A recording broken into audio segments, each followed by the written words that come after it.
ideas, analizar bien las propuestas y que tengan que haber respuestas sólidas y pruebas sólidas también para nosotros ver eso como críticamente, o sea, también interfiere en nuestra reflexión y nuestros análisis en lo que nos pongan o tengamos.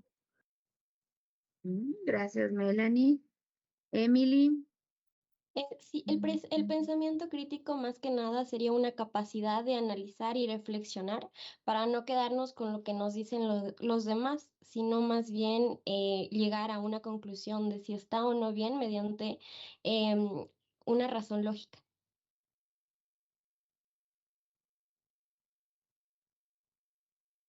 Muy bien, gracias, Emily. Andy. Sí, yo comparto lo que dicen los compañeros. También quiero adjuntar de que esto va de la mano con la madurez, con la personalidad de cada persona para poder identificar sesgos, dar una opinión, propia, podríamos decir.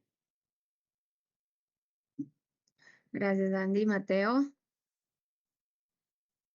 Sí, para mí el pensamiento crítico es, por ejemplo, con una información que nos den, es analizar y evaluar de manera concreta para de esa manera tener un pensamiento reflexivo. Y este pensamiento reflexivo nos va a ayudar a emitir una opinión crítica y reflexiva acerca del, por así decirlo, el valor de verdad de esa información que nos están dando. Entonces esto también nos va a influir en nuestra vida diaria, haciendo que tomemos decisiones inteligentes en nuestra vida cotidiana. Gracias, Mateo. Joana. Doc, también que una persona con pensamiento crítico es aquella que también no se deja llevar fácilmente por lo que son rumores o pensamientos o creencias incluso. Ujú. Bien, gracias, Joana. Lía. Bueno, yo podría decir que es más como llegar a reflexionar, analizar el tema o la información que se está revisando y poder sacar una conclusión objetiva, analizando de manera adecuada. Gracias, Lía. Y Ariana. Dice el nombre a mí, es que no se le escuchó. Sí, tienes la mano levantada. ¿Vas a participar? Bueno, mi pensamiento sobre esto del pensamiento crítico va más allá de llevar la contraria o de sobrepensar el tema, sino va como que yo dije anteriormente, reflexionar sobre lo que estamos viendo, lo que estamos tratando o la conversación que se va a tratar de diferentes temas. Ya, muy bien. Bien, entonces, en esta unidad vamos a ir revisando el pensamiento crítico, ¿de acuerdo? El desarrollo del pensamiento crítico. El día de hoy revisaremos ya algunas corrientes filosóficas que ya habíamos Doc, no revisado sé si soy solo previamente. yo, pero no se le escucha. No me logran escuchar. Sí se le escucha, Doc. Sí, Doc.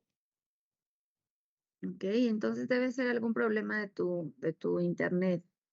Revisa, por favor. ¿Sí? Bien, entonces, como les decía, vamos a revisar algunas corrientes que ya habíamos revisado previamente, ¿de acuerdo? Entonces, ¿qué es el pensamiento crítico? Tal como ustedes lo mencionaron, esta capacidad de cuestionarnos, ¿no? Empezar a cuestionarnos y reflexionar y no quedarnos pues con una sola respuesta, ¿sí?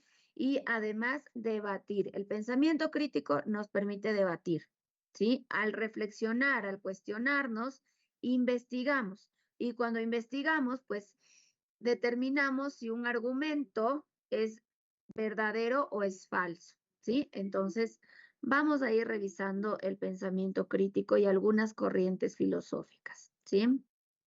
Y luego les explico también la tarea que van a realizar en este feriado.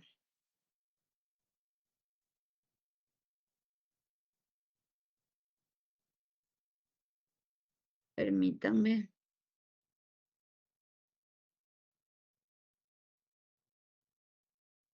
Bien, entonces, ¿qué es el pensamiento crítico? Pues básicamente reflexionar, como les decía, cuestionarnos, usar herramientas de la lógica. Miren que al hablar de pensamiento crítico estamos hablando de lógica, ¿sí?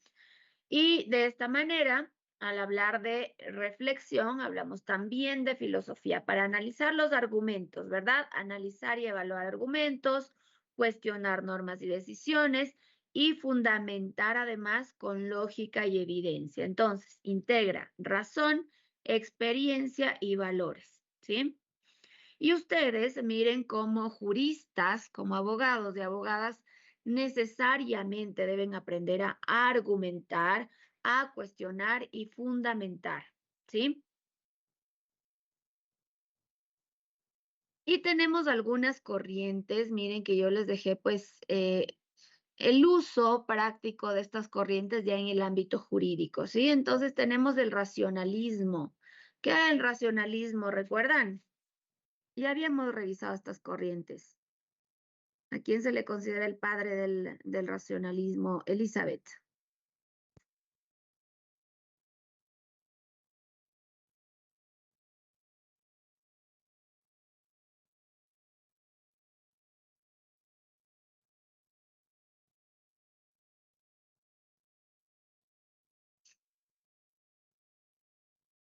Ujú. Gracias, Elizabeth. Doménica. Sí, Lisa, el padre era René Descartes y también el racionalismo es como la fuente del todo, la razón, ¿no? Y este va encima de la fe y de la experiencia como tal. Ujú. Gracias, Doménica. Melanie. Sí, Doc, lo que concuerdo con lo que dijeron mis compañeras y que dice que el racionalismo está más basado por la razón y como dicen, va todo encima de la fe y todo lo demás sin dar a conocer los conocimientos humanos que las personas puedan tener o la sociedad tuvieron. Muy bien, gracias, Melanie. Entonces, miren, tenemos al racionalismo, ¿verdad? Con esta frase de René Descartes o Descartes, que es pienso y luego existo. Recuerden que él creó el método de la duda. ¿A qué se refería el método de la duda razonable? Seguía ciertos pasos, ¿verdad? Para determinar que algo llegue a ser realmente verdadero, ¿sí? Y si pasaba por todo este proceso, entonces se le consideraba verdadero porque se podía comprobar, ¿verdad? Se podía comprobar realmente esto. Entonces, miren, con el método de la duda se conoce de la duda razonable, se le conoce a René Descartes o Descartes como el padre del racionalismo, ¿verdad? Entonces, miren, el conocimiento para el racionalismo proviene de la razón y de la lógica y no de los sentidos como nos dice el empirismo, ¿verdad? Que para el racionalismo los sentidos, pues, y la experiencia sensorial suele engañar, ¿sí? Nos enseña a dudar de lo evidente y a usar la deducción lógica, miren, con el método de la duda que ya lo revisamos. Ahora, en el ámbito jurídico, miren que tenemos el conflicto entre dos normas del mismo rango, ¿sí? Entonces, aquí el racionalismo interviene en qué norma se debe aplicar, ¿sí? ¿Cuál es el análisis para esto? Aplicar principios de jerarquía, de especialidad o cronología. Entonces, ¿será que la decisión fue lógicamente coherente? ¿Sí? ¿Cómo se aplica el racionalismo en el ámbito jurídico? Básicamente hay un principio clave, ¿no? Si hay dos normas en contraposición, se aplica, ¿sí? La que más favorezca al reo. Eso dice la norma, ¿sí? Dos normas en contraposición con el mismo proceso, ¿sí? Entonces se aplicará siempre de acuerdo al racionalismo, miren, a la interpretación racional del juez, la norma que más favorezca al reo, ¿sí? Entonces aquí interviene la lógica, intervienen los principios de jerarquía, porque está en la norma y la norma dice claramente, si afecta al reo, entonces se aplica pues la que más la que más va a favorecer al reo, ¿verdad? De acuerdo al principio pro homine en nuestro caso. Permítanme un momentito nada más, ¿sí?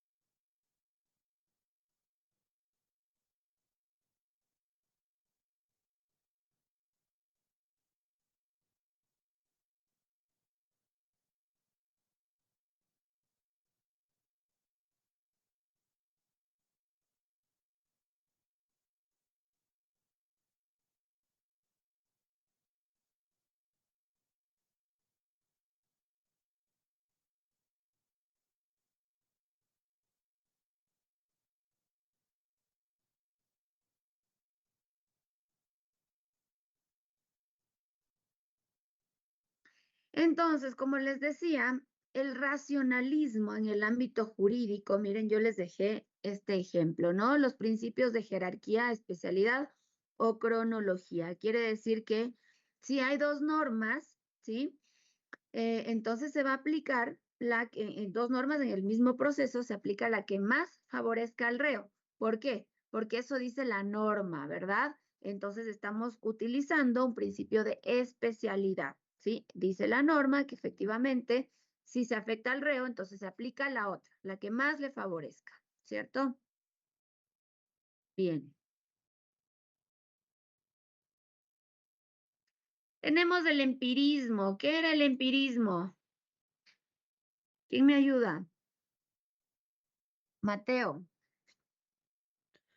Se trataba acerca de que primero hay que experimentar algo para luego razonar. Está sobre la experimentación y más no la razón. O sea, deja a un lado la lógica y apoya más la experiencia.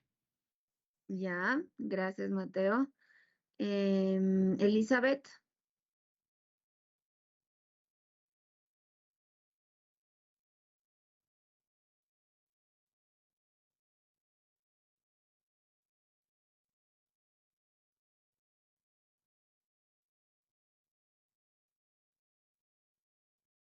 Ujú, muy bien, gracias, Elizabeth. Carla. Lo mismo que viene de la experiencia, de lo sensorial y que, o sea, todo el conocimiento es basado, mientras más se da, como que más conocimiento por la experiencia. Ya, muy bien, gracias, Carla. Bien, entonces tenemos el empirismo. Tal como mencionaban sus compañeras, miren, esta corriente señala pues que el conocimiento está basado en la experiencia, ¿sí? Entonces, a diferencia del racionalismo, en que pues habla de las ideas innatas, ¿sí? Que el ser humano ya viene como con este chip, ya viene con estas ideas innatas, pues el empirismo dice que la mente es una tabula rasa, que el ser humano llega en blanco completamente y a partir de la experiencia sensorial va adquiriendo conocimiento, ¿verdad? Entonces, ¿qué pasa? Miren que de acuerdo a esta corriente, se aplica la corriente al pensamiento crítico que pues nos obliga a pedir evidencia física y datos antes de creer en algo, ¿sí? ¿Cuáles son estos datos? Aquí interviene la interpretación jurisdiccional. Tenemos un problema en un juicio penal, por ejemplo. No hay una prueba directa, ¿sí? Eso quiere decir que no hay indicios claros sobre esto, hay indicios que no llegan a ser suficientes y aquí esto permite la interpretación jurisdiccional, ¿sí? Hay un estándar de prueba que quiere decir que el juez o la jueza o el tribunal tiene pues la decisión de alguna manera analizar estos indicios y decidir si son suficientes o no, según su experiencia, ¿sí? Entonces, yo como jueza o juez tengo la experiencia necesaria para decidir si estos indicios son suficientes y pues a partir de esto voy a tomar una decisión, voy a dictar una sentencia, ¿sí? Entonces, no hay indicios suficientes o indicios necesarios que me permitan dictar una sentencia bajo digamos, una prueba directa, pero tengo el estándar de prueba, tengo la experiencia suficiente para determinar que si efectivamente se cometió, por ejemplo, algún delito, ¿sí? O se cometió este crimen. Bien, vamos con el realismo. ¿Qué era el realismo? ¿Recuerdan? ¿De dónde surgió el realismo? Permítanme, voy a quitar el WhatsApp web porque nos está interrumpiendo. ¿Qué era el realismo?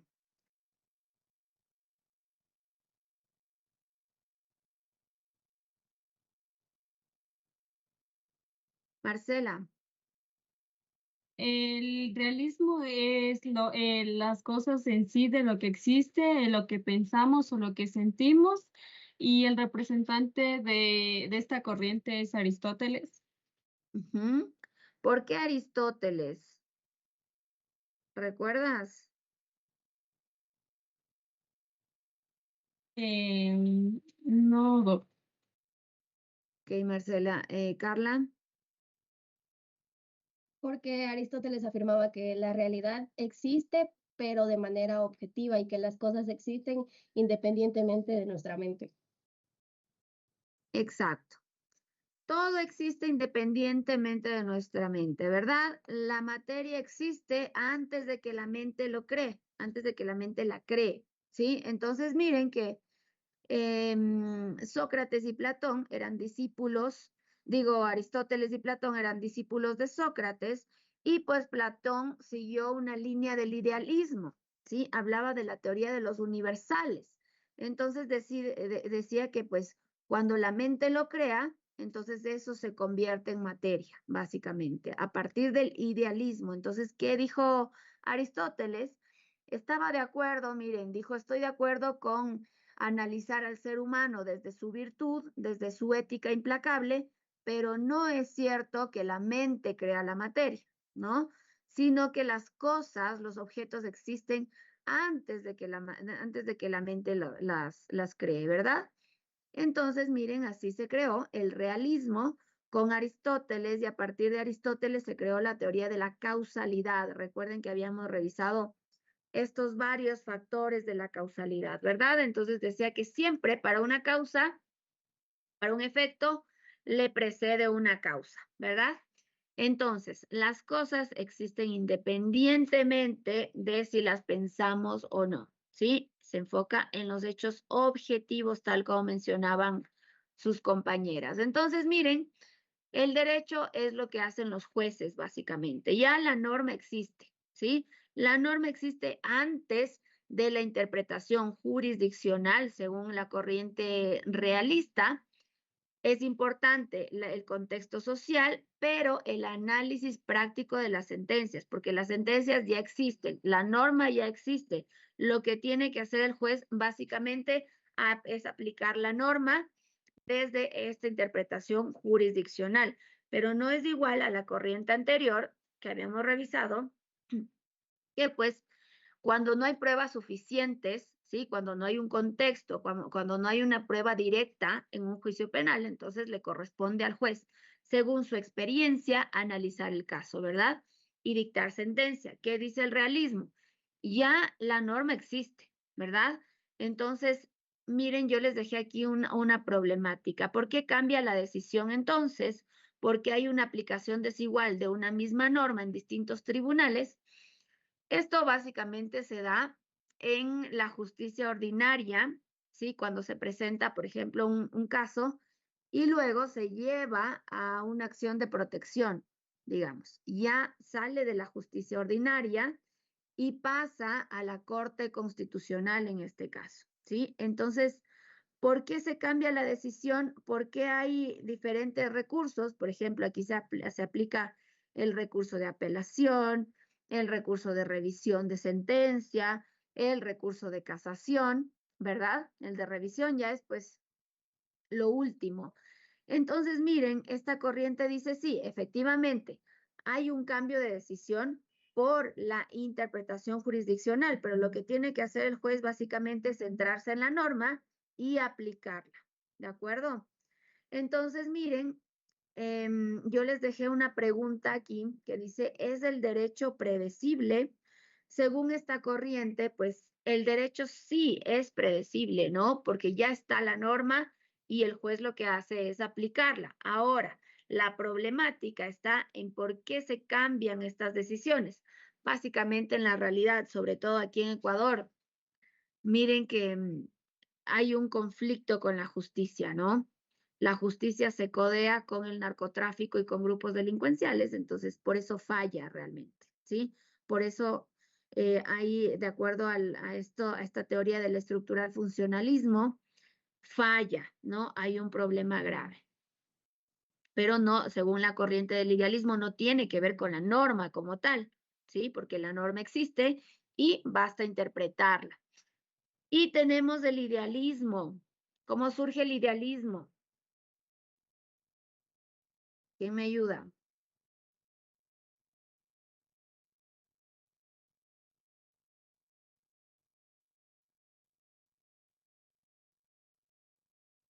¿Cómo surgió el idealismo?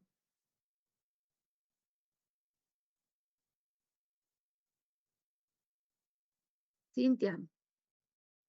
Eh, Creo que se enfocaba básicamente en que puede afirmar una realidad, pero dependiendo de las ideas.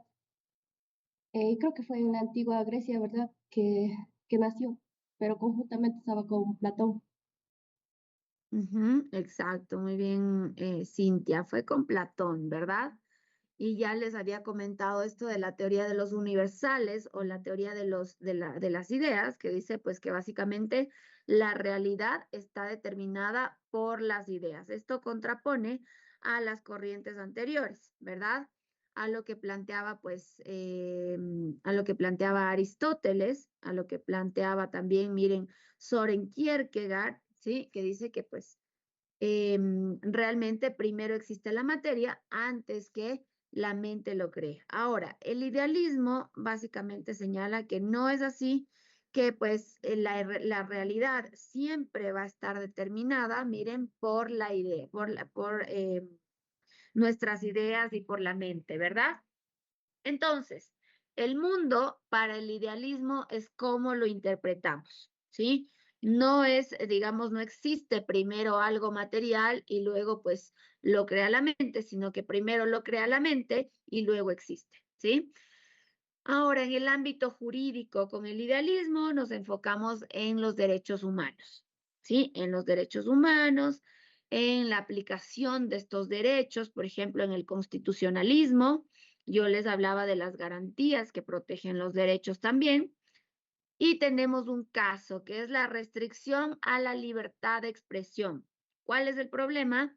La seguridad pública y la libertad. ¿Sí? Entonces, ¿qué se suele hacer a partir de esta corriente del idealismo? La ponderación de principios. ¿Qué será primordial? ¿La seguridad pública o la libertad? ¿Qué opinan?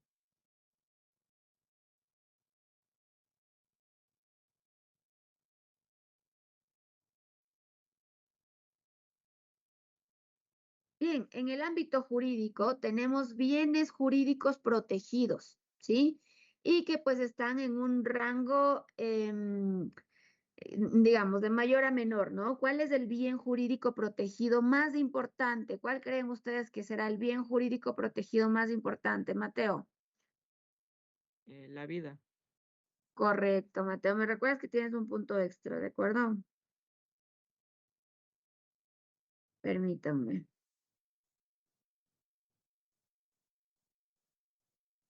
Bien, entonces la vida es el bien jurídico protegido más importante. Luego, ¿cuál seguiría?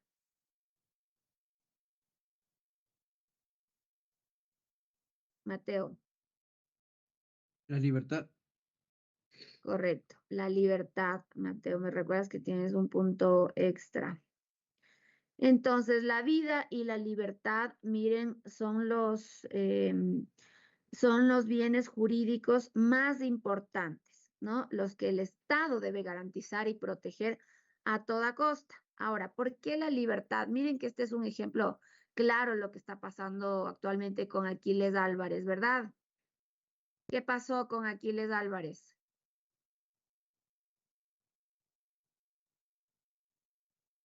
Kevin. Le dictaminaron prisión preventiva y se encuentra actualmente en la cárcel de Cotopaxi por lavado de activos y defraudación tributaria, creo que es. Ya, muy bien. ¿Cómo ven este caso?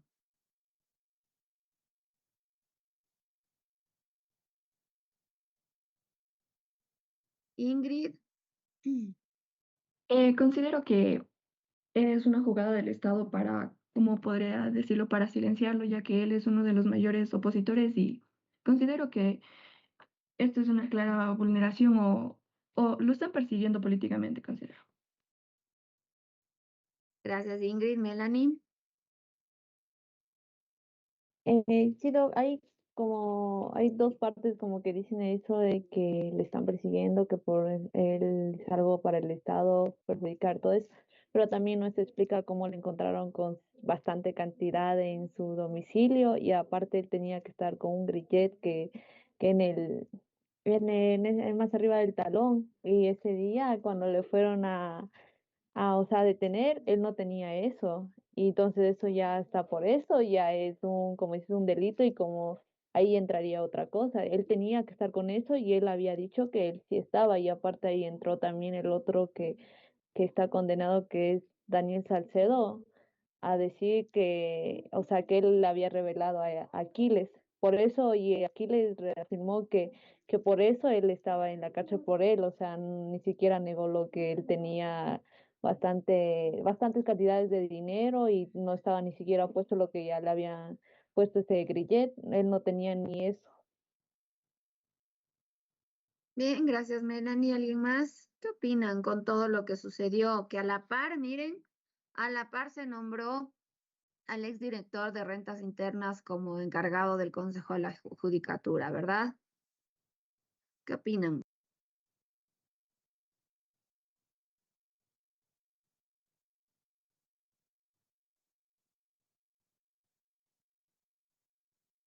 ¿Alguien más? Mateo. Con respecto al nuevo proceso que se le está llevando al alcalde de Guayaquil, Alquiles Álvarez, yo opino que fue un proceso muy célere.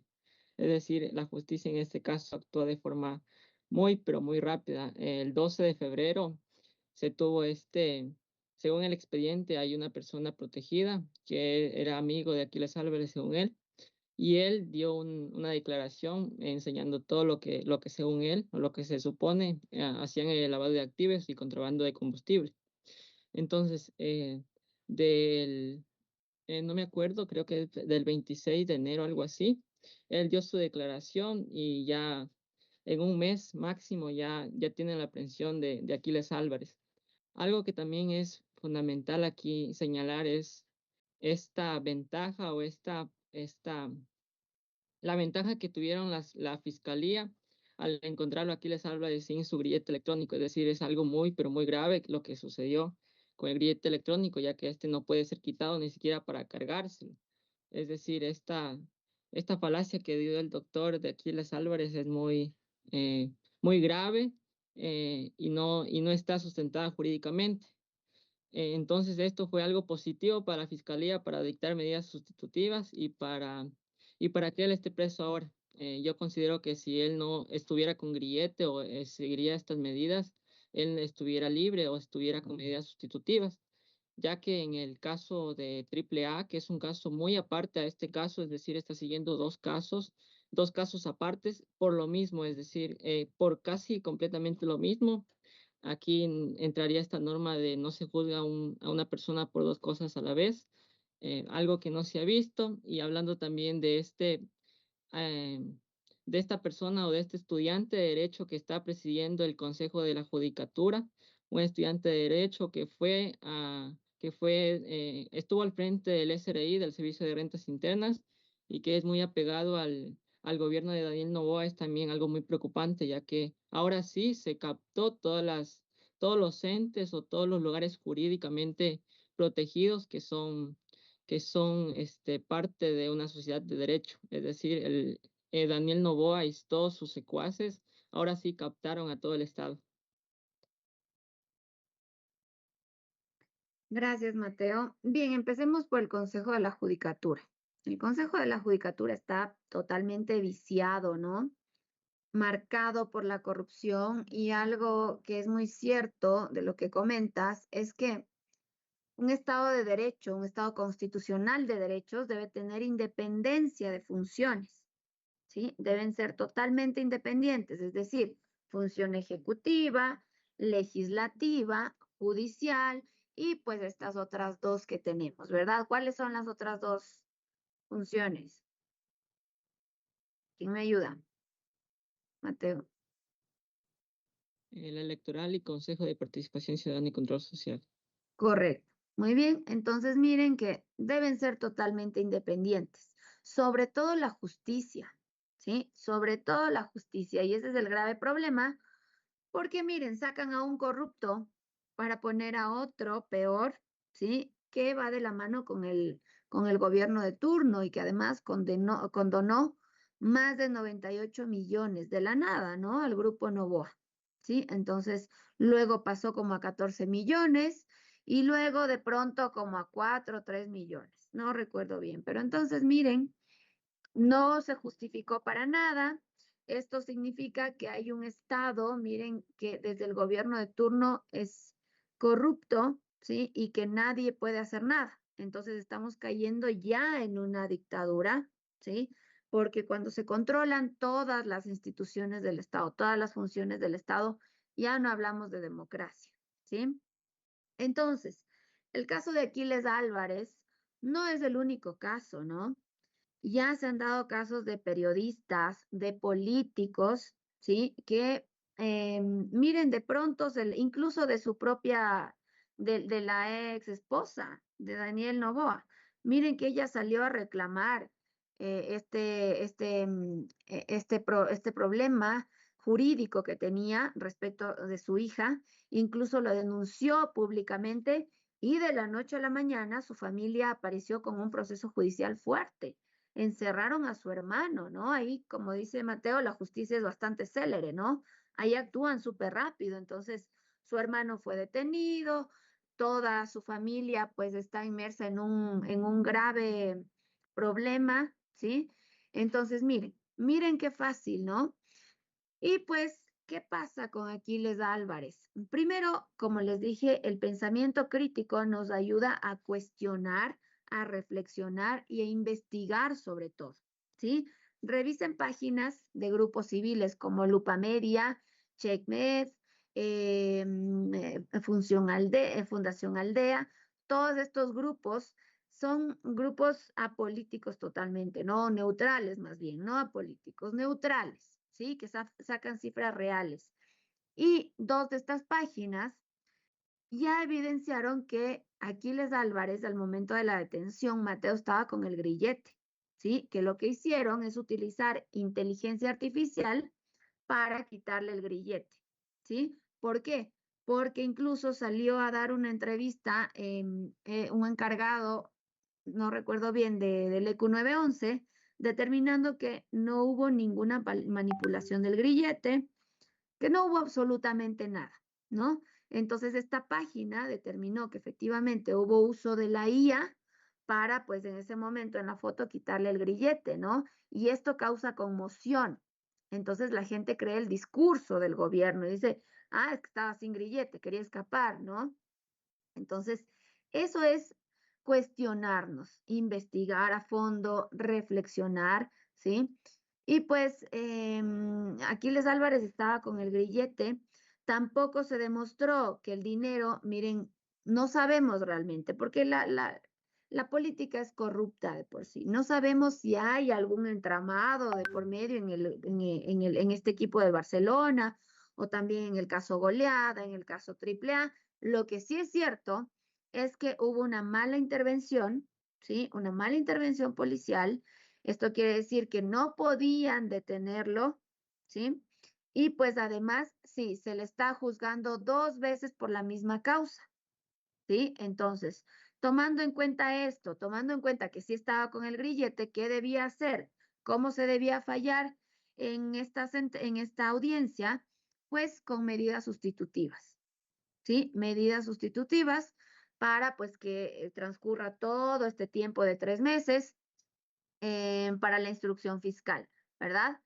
¿Y qué pasó con Aquiles Álvarez? Miren que coincidencialmente Aquiles Álvarez es uno de los mayores detractores del gobierno y es bastante fuerte, ¿no? Un político bastante fuerte. Ahora, intachable no lo sabemos, tampoco lo sabemos, ¿no? Pero lo que sí es cierto y quedó en evidencia y fue bastante notorio es la persecución. Se ve una persecución política clara, no solamente en su contra, sino en contra de algunos políticos, incluso ya está miren que ya le están siguiendo los pasos a Jairín Noriega, ¿no? Vieron que ella en la asamblea, pues se paró al frente y dijo, están encarcelando a uno de los mayores detractores del gobierno y así, ¿no? Y la callaron en ese momento, ¿sí? Pero pues ya están indagando también a Jairín Noriega Ojalá no aparezca también con algún proceso, ¿sí? Que esto básicamente es persecución política, no hay más, ¿sí? Porque pues no hubo un debido proceso, no hubo garantías y recuerden que la prisión es de última ratio, ¿sí? ¿Qué quiere decir esto? Que cuando ya no haya pues forma de establecer medidas sustitutivas o lo que sea, entonces ahí sí se lleva a prisión, ahí sí va detenido. ¿Por qué? Porque interrumpe la investigación o porque hay riesgo de que huya, ¿sí? Ninguna de estas dos causas sucedió, entonces no hay debido proceso, ¿sí? Primero, la detención ilegal, ¿sí? Y cuando hay una detención ilegal, tranquilamente se puede pedir luego un habeas corpus, ¿sí? Que miren, lamentablemente estas garantías han sido muy manipuladas para mal, ¿no? Pero en este caso sí tiene la opción de solicitar un habeas corpus porque no hubo una detención legal, porque fue totalmente ilegítima y porque además está vulnerando el principio del debido proceso, ¿sí? Más allá de que en las investigaciones, pues sí, descubran que haya un entramado y pues si hay un caso de persecución, si hay una persecución real, va a aparecer algún entramado, ¿no?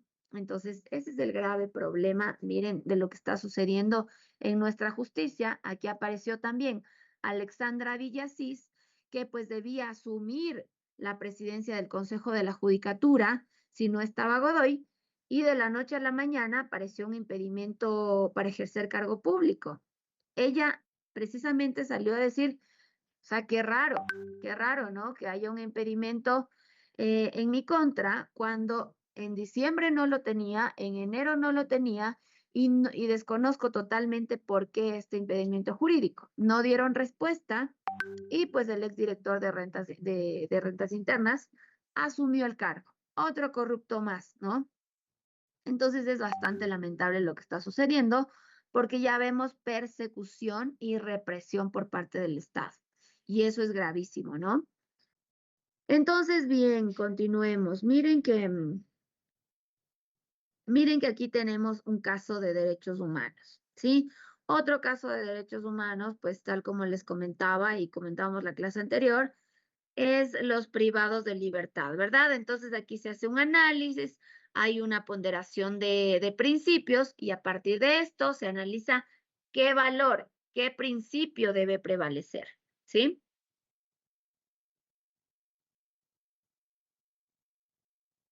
Tenemos el existencialismo. Miren que el existencialismo señala que pues la existencia precede a la esencia. Ya habíamos revisado esto también, ¿verdad? ¿A qué se refiere? ¿Quién me ayuda?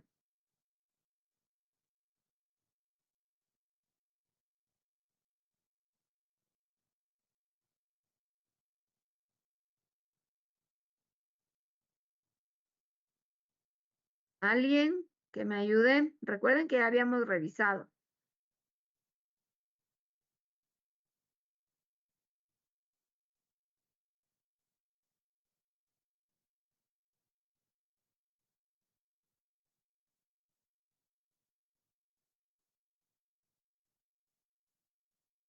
Emily. Era que el ser humano da y encuentra su naturaleza de acuerdo a las acciones que él hace y así se define esta libertad. Ya, gracias, Emily. ¿Alguien más? Elizabeth.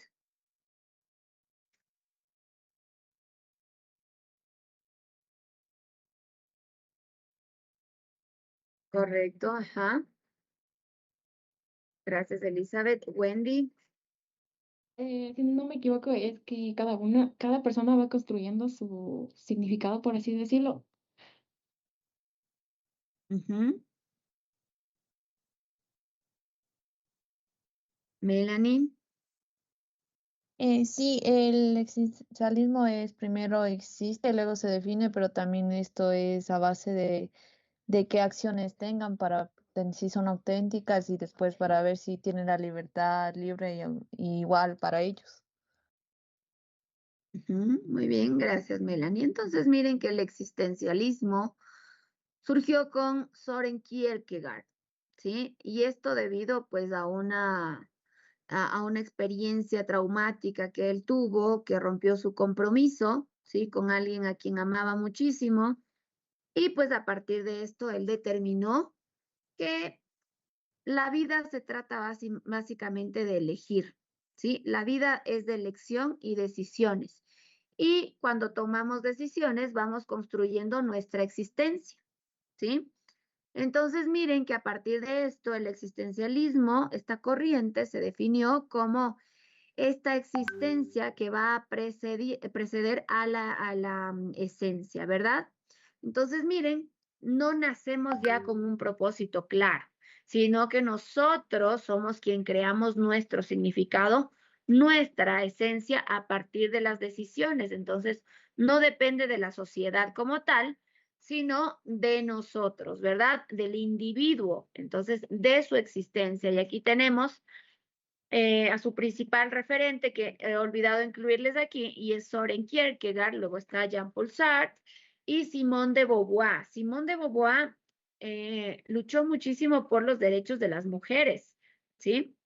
Si tienen la oportunidad, lean también El segundo sexo, que es súper interesante para entender este constructo social, ¿no? De género.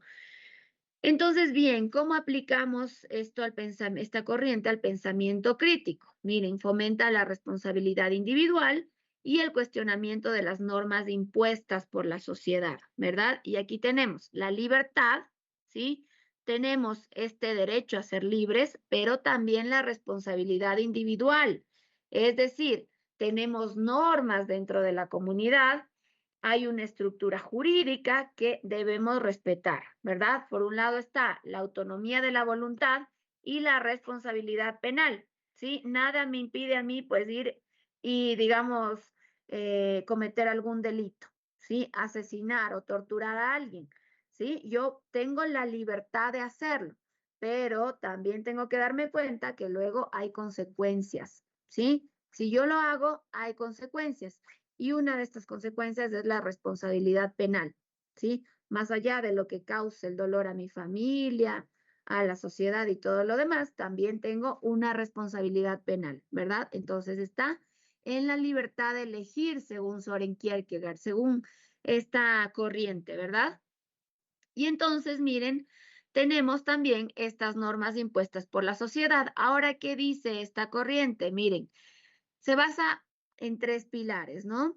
Entonces, es la libertad, el sufrimiento, que es lo que le distingue del estoicismo que ya vamos a revisar, la libertad, el estoicismo y la libertad, perdón, el sufrimiento y la toma de decisiones, ¿sí? Entonces, tenemos la libertad, pero al tener la libertad de elegir y de ser conscientes de nuestra existencia, entonces se da el sufrimiento, ¿sí? El reconocer que hay que tomar decisiones nos causa sufrimiento, ¿sí? Y pues esto a su vez nos inspira a tomar una decisión, ¿de acuerdo? Pero podemos llegar a tomar esta decisión eh, siempre que pasemos por el sufrimiento, por esta capacidad de reconocer nuestra existencia y a partir de esto tomar una decisión, ¿verdad? Entonces, en el ámbito jurídico, ya pues en la aplicación del pensamiento crítico, como les decía, hay una responsabilidad individual. Sabemos que tenemos la libertad de hacer o no hacer, pero también una responsabilidad individual, ¿verdad? Que va a afectar a la familia, al individuo y a la sociedad en general, ¿verdad? Bien.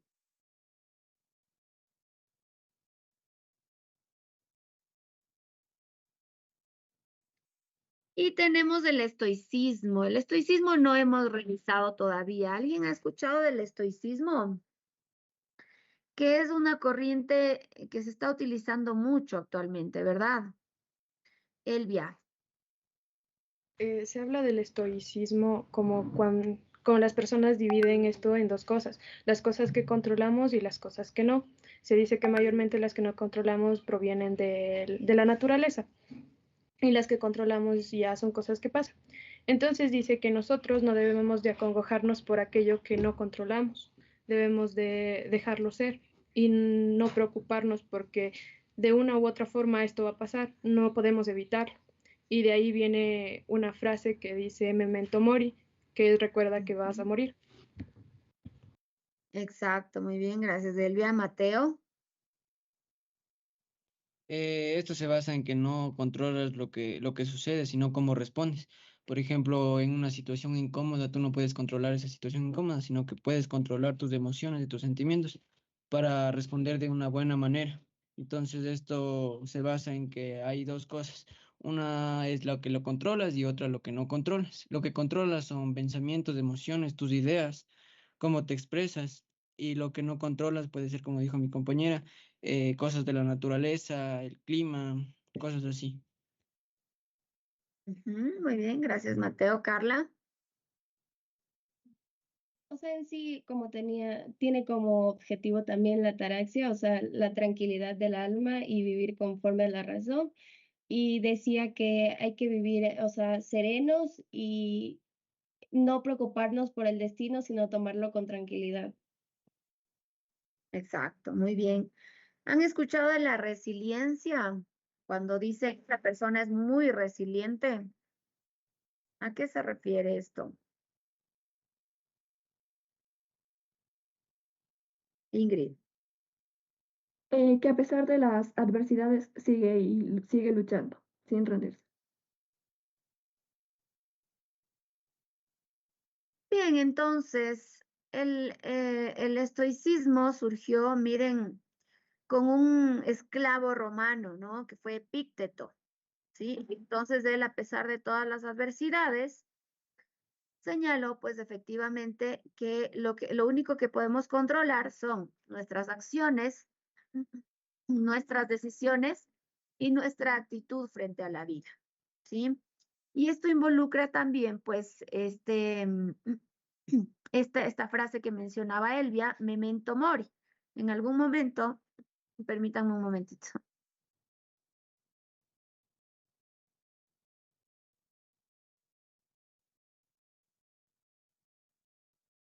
Bien, entonces, memento mori, recuerda que en algún momento vas a morir, ¿no? Recuerda que en algún momento se acaba la vida y pues lo que de ti depende no es pues si te quedaste sin trabajo, si tuviste algún problema de salud, no. Lo que depende de ti son tus decisiones, tus acciones y tu actitud, ¿sí? Frente a lo que sea.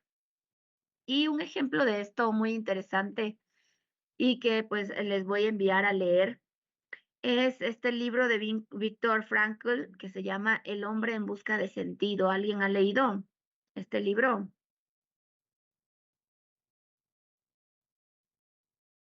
¿Alguien ha tenido la oportunidad de leerlo? No. Bien, entonces, miren que Viktor Frankl fue un psiquiatra, ¿sí? Que pues fue encerrado en uno de estos campos de concentración en la guerra, en la Segunda Guerra Mundial. Y pues él veía cómo torturaban, ¿no? A la gente, cómo torturaban a los judíos. Entonces, él tenía un propósito, salir con vida para encontrarse con su familia. Y algo que descubrió en este lugar, miren, en este lugar que era pues tan caótico, ¿sí? Que mucha gente moría a diario. eh, Él descubrió que pues quienes morían eran quienes no tenían como un sentido, quienes ya prácticamente veían acabada su vida, ¿no? Ya no tenían esperanza. Entonces él empezó como a darles esperanza, como a decirles, acuérdate de tu familia, acuérdate, dime qué harás cuando salgas de aquí, de estos campos de concentración, qué harás con tu esposa, a dónde irás con tus hijos, ¿sí? Y entonces se dio cuenta que ellos empezaron a tener como un sentido para vivir, para continuar, ¿sí? Y esas personas continuaban viviendo mientras quienes pues ya no tenían ningún sentido, no le veían sentido a la vida, para continuar, fallecían, ¿sí? Entonces les voy a enviar a leer en este feriado El hombre en busca de sentido. Y también recuerden que en geopolítica deben leer 1984 de George Orwell, ¿sí? Entonces, a través de Carla, como les decía, por favor, Carla, recuérdame enviarles, ¿de acuerdo? A través de Carla les voy a enviar estas dos lecturas con las páginas específicas que van a leer, ¿de acuerdo? Tanto para geopolítica como para problemas filosóficos. Entonces, en problemas filosóficos, el libro se llama El hombre en busca de sentido de Viktor Frankl, ¿sí? Y la próxima semana tendrán un pequeño control de lectura de ambos. Y pues bien, el estoicismo básicamente se enfoca en lo que podemos controlar, dejar de lado lo que no podemos controlar. Y pues hay también una frase que dice, bueno, si el problema tiene solución, ¿para qué te preocupas? ¿No? Y si no tiene solución, igual, ¿por qué te estás preocupando? ¿Sí? Entonces tiene que ver con nuestra forma de reaccionar ante la vida, ¿sí? Ante lo material, y dice que lo más importante es llegar a la virtud, ¿sí? A la virtud a partir de qué? De acciones, de decisiones y de actitud, ¿sí? Que es lo único que podemos controlar. Lo demás, pues no podemos controlar realmente lo que pasa en nuestra vida, no podemos predecir el futuro. Entonces, pues, si sabemos que la vida se va a acabar en algún momento, lo que podemos controlar es cómo reaccionamos y cómo nos sentimos, ¿sí? Entonces, miren, pues, esto nos ayuda a separar las emociones del análisis de un problema para tomar decisiones objetivas. Y pues yo les comento algo súper como personal, ¿no? Que sucede aquí en mi trabajo. Y es que generalmente a diario atendemos casos bastante fuertes, ¿sí? Casos de violencia sexual, física. Entonces, a mí personalmente me afectó un montón un caso que llevamos ya hace algunos años, unos 2 años y medio, y que fue el caso de un pequeño de 4 años, ¿sí? Creo que ya es más, tenía la misma edad de mi hijo. Entonces, pues, este niño fue violentado sexualmente por su padre desde los 2 años, ¿no? Y pues fue un caso bastante fuerte al verle al niño, ¿sí? Ver al niño, siempre las infancias me afecta un montón, pero sobre todo ese caso tuve que llevarlo yo. Y pues fue en un momento de mi vida también un tanto complicado, ¿sí? Entonces estábamos afrontando pues una separación con el padre de mi hijo estaba en terapia, estaba como sufriendo esta pérdida, ¿no? De este núcleo en su familia. Y pues me llega este caso y yo tuve que seguir todo el proceso y pues vi al niño bastante afectado, ¿no? Vulnerado totalmente. Y cuando se dio el juicio, entonces luchábamos porque no se le entregue a su madre, ¿sí?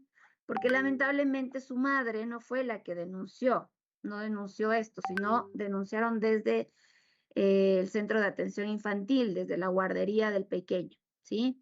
Y la madre, ¿qué dijo en el juicio?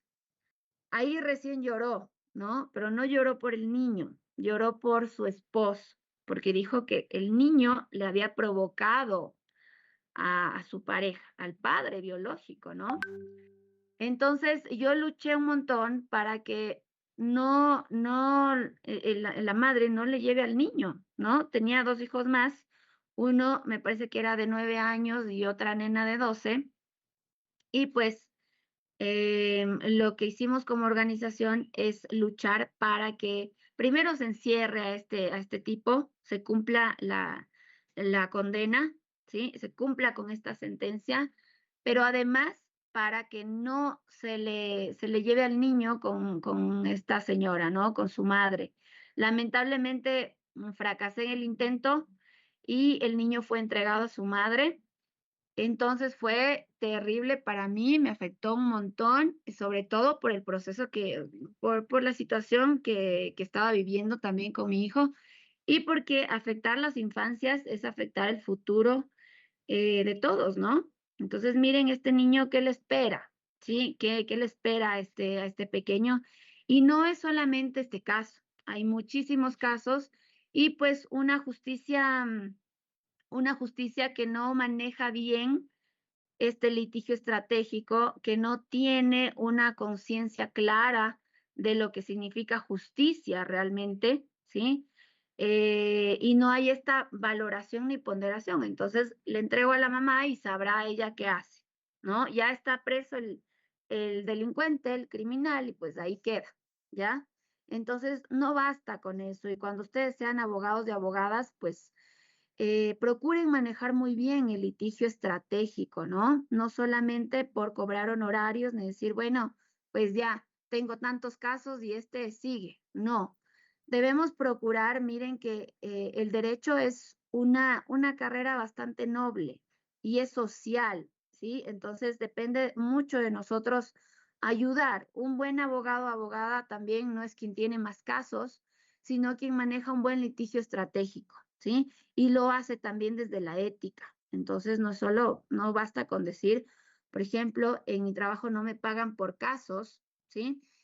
Entonces yo podría decir, bueno, es un caso más y sigo, ¿no? Mi lucha fue precisamente por este pequeño y pues luego ya logramos llevarlo a una casa de acogida, pero igual, ¿no? Es lamentable, ¿sí?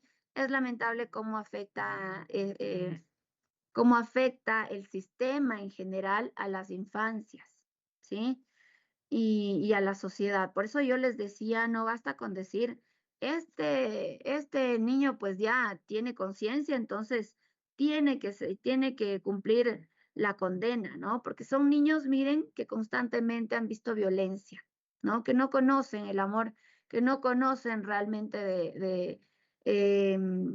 de una familia unida, de un núcleo familiar cercano, han vivido violencia toda su vida, ¿sí? Entonces, miren que el estoicismo, y sobre todo en nuestra carrera, nos enseña a no dejarnos llevar por las emociones, ¿sí? En mi trabajo, como les decía, constantemente hay casos así. Entonces, si yo me pongo a llorar con las usuarias, yo me pongo a llorar con las víctimas y no doy pues un servicio adecuado, no les oriento, no estoy funcionando, ¿verdad? No funciona el proceso porque yo me estoy deteniendo a a involucrarme en el caso, a involucrarme mucho en este caso, pero en un sentido personal, ¿verdad? Entonces, pues miren que como abogados y abogadas tenemos que manejar muy bien también las emociones y poder separar las emociones del análisis del problema para lograr tomar decisiones objetivas, ¿verdad? Y entonces tenemos aquí, miren, un caso también, un juez ante una presión mediática, ¿sí? Y pues un claro ejemplo de esto es pues cuando se dio el caso de David Romo, ¿sí? De Karina del Pozo. No sé si ustedes han escuchado de este caso de Karina del Pozo. ¿Alguien ha escuchado? Sí, El caso Karina del Pozo. Gracias a este caso, pues se tipificó al femicidio, ¿no? En el COIP. Ya lo analizaremos también. Y pues este caso se dio porque básicamente, pues hubo un grupo de amigos, ¿sí? Que violentaron sexualmente a una chica y pues ella apareció por ahí, ¿no? Ya asesinada. Se demostró que hubieron varios golpes, ¿sí? En estos indicios, pues se demostró que efectivamente ella falleció por un golpe en su cabeza, ¿sí? Y bueno, hubieron varios indicios y pues fue un caso totalmente mediático porque ella era modelo y además era familiar del fiscal general de ese tiempo, ¿sí? Entonces tenía un vínculo cercano. Entonces, miren, esto implica primero clase alta, ¿sí? Clase alta, se hizo una presión, se generó una presión mediática y pues capturaron a todos los implicados. ¿Qué resultó de esto? Que a David Romo lo sentenciaron básicamente por el testimonio de sus dos compañeros, que dijeron que él como practicaba artes marciales, entonces él fue el que asesinó a Karina del Pozo, ¿sí? Entonces él utilizó estas tácticas y demás para asesinar a Karina del Pozo. Y eso bastó, los testimonios de estos dos tipos bastaron para que David Romo sea encerrado y pues en prisión lo violentaron cantidad de veces, introdujeron objetos en su ano y bueno, lo violentaron de formas increíbles, ¿no? En la prisión y luego, gracias a un buen manejo, un litigio estratégico del doctor Paulo Caña, un gran amigo, miren que se determinó que él era inocente, ¿sí? ¿Por qué? Porque no había ningún indicio, no se determinó absolutamente nada. No estaba su ropa manchada de sangre, ni sus zapatos, absolutamente nada. Y se determinó que él efectivamente estaba totalmente alcoholizado al momento en que lo fueron a dejar en su casa y que el asesinato sucedió luego de que lo fueron a dejar en su casa. Pero miren cómo es la justicia, esto se determinó años después y pues Paulo Caña logró que David Romo salga de prisión, violentado física y sexualmente y con un trauma terrible, ¿no? Porque en prisión tuvo que perder a su mamá, que falleció de cáncer, su papá pues también rogando a todas las autoridades con abogados y demás para que su hijo salga de prisión. Entonces fue un trauma terrible para él, ¿no? Así es como se maneja la justicia, lamentablemente, y ya de este caso analizaremos cuando hablemos de la pena capital, ¿sí? Que mucha gente, miren, dice, sí, hay que promover la pena capital otra vez en el país, y hay muchos inocentes que están pagando condenas injustas totalmente, ¿sí? Porque pues esto fue un caso mediático y como hubo presión mediática, incluso el fiscal, hay un testimonio del fiscal que dijo, no encontré ningún indicio, pero como hay presión mediática, tengo que encerrarte, ¿sí? Entonces, es totalmente lamentable, pero gracias a Paulo Caña, miren, este caso fue a la Corte Interamericana, y pues se llevó a cabo todo este proceso de derechos humanos y gracias a eso logró salir en libertad, luego de tiempo después y de que falleciera su mamá y de que salga con tantos traumas, ¿verdad? Pero pues el estoicismo nos invita a dominar emociones y acciones frente a lo que pueda suceder en la vida, ¿sí? Entonces yo les conté un caso personal totalmente que hasta ahora, miren, cuando lo cuento, me sigue afectando, ¿no? Pero, pues bien, es importante esto, manejar emociones y separar emociones de una decisión objetiva, ¿sí? Sobre todo ustedes como abogados y abogadas. Entonces, bien, como tarea para el feriado, no les habilité la tarea porque pues la tarea quiero que lo hagan, que la realicen en un fin de semana, ¿sí? Entonces pueden hacerlo entre viernes, sábado y domingo o el feriado que tienen libre, ¿de acuerdo? Entonces van a desarrollar esta tarea en el feriado y la van a presentar el día jueves de la próxima semana. ¿Está bien? ¿De acuerdo? Entonces, durante los 3 días ustedes van a crear un diario estoico, van a elegir una portada según su personalidad, según el enfoque que quieran dar al cuaderno, ¿sí?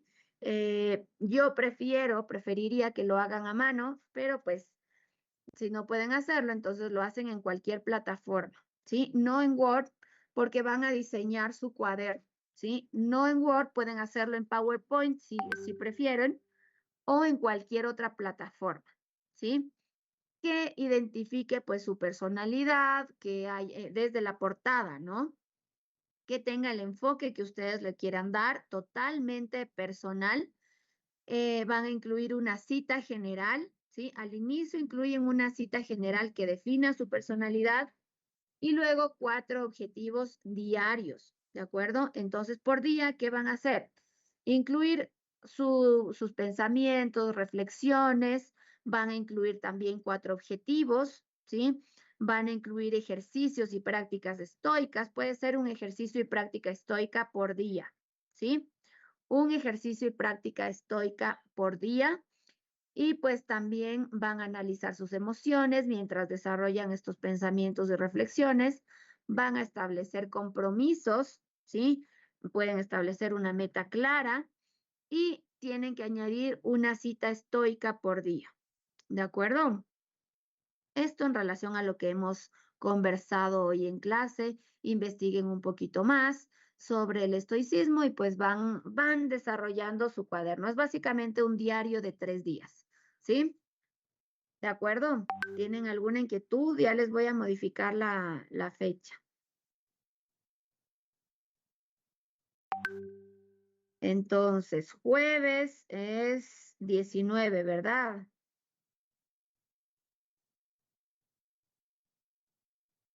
Sí, Doc. Perfecto. Para el día jueves tienen que entregar esta tarea, no se vayan a olvidar, ¿de acuerdo? Ya está modificada la fecha, entonces esta tarea es totalmente personal. Elizabeth.